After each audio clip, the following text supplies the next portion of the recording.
Welcome to Channeling to Learn. Today's topic: Sedimentary rocks. Introduction: The Geologist's Secret. Inference and justification: this is the geoscientist's superpower. It's about taking that observation and building a powerful, justified argument for how it formed and why it matters.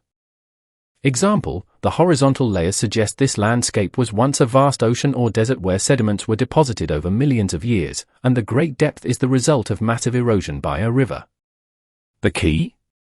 You must justify your thinking with geological reasoning.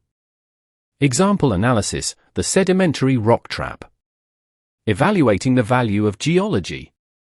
Imagine you're a civil engineer planning a bridge. Your task is to evaluate the risk posed by the ground, which is made of sedimentary rock. A student might write, sedimentary rock is soft, so the bridge might fall down. This is a vague, low-level risk assessment. The high-level analysis.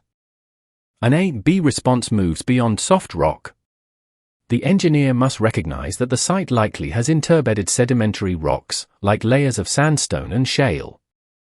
The engineer knows that shales are weak and highly prone to chemical weathering, especially when exposed to water. They must, therefore, evaluate the long-term risk of differential settlement. This is when the weak shale layers weather and compact faster than the sandstone layers, causing the entire bridge foundation to become unstable.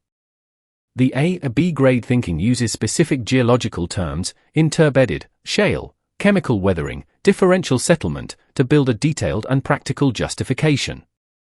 The higher grade formula. Remember this formula? 1. Start with a possible C, list your clear, objective observations, what you see. 2. Move to a possible B, formulate an inference, a plausible, suggested explanation for what you see.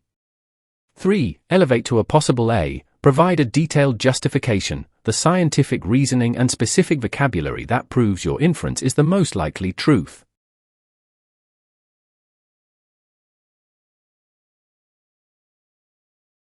Your first lesson will challenge you to move from simply observing a landscape to justifying the geological process that created it. Master this shift in thinking, and you've found the secret to a high grade in Earth and space science.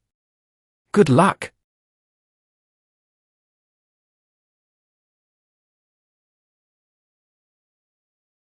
The challenge now is practice. Take what you've learned and apply it to your next task. Now you know the A or B grade secret, it's all in the justification. Go rock your science work. Subscribe for more high-grade science tips. Thank you for watching. Bye for now.